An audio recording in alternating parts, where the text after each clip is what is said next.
ngizosho nje ukuthi namhlanje kube nesigaba sokuba kuhlanjululwe isigodlo ngenkomo, kwahlanjululwa futhi abatwana balapha ekhaya ngenkomo, kuphinde futhi kube khona inhlambuluko eqonde koNdlunkulu ngenkomo.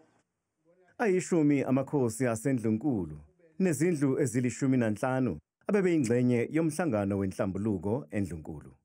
Isizwe sikaShaka sinethemba nxa sizwe ukuthi abantwana izindlu zonke iphelele endlunkulu. Siyabona ukuthi ukhosi busasingatheke ngendlela efaneleyo. Ngiyathokoza ke nabendlovu nonke.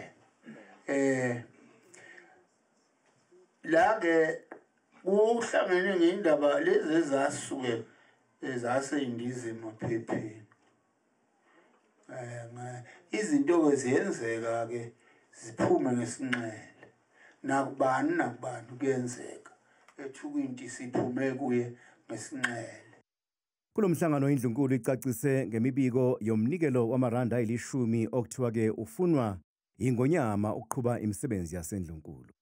Akungathi abantu benkosi beyikhulumela beyicabangela bese bethi hayi sizokhokha ama-R10 ukuze kuthuthukiswe isizwe. Bese nabe indaba nithatha leyo nto niyiformalize nithi isho ingonyama. Ingonyama iyazi into yama-R10.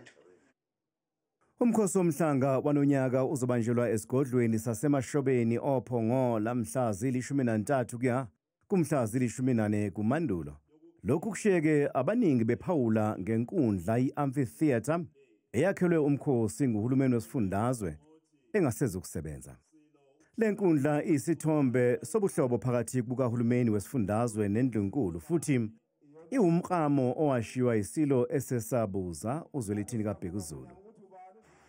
Nizomangala nabendlovu ukuthi abantu ababiza leyanto nge-white elephant abantu abaphuma kwezinye kwamanye ama-royal family ngoba bona bakutholanga bafisa ukuthi kufanane. Mina ayilingani bondaba.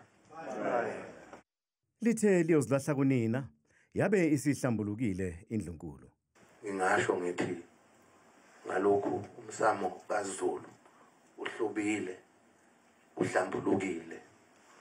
Ngingayibambele ngedwa kulomsebenzi ngibambe nayo indlunkulu namakhanda amakhosi. Ngithokoza kakhulu niqine ninabesilo impilo iye phambili.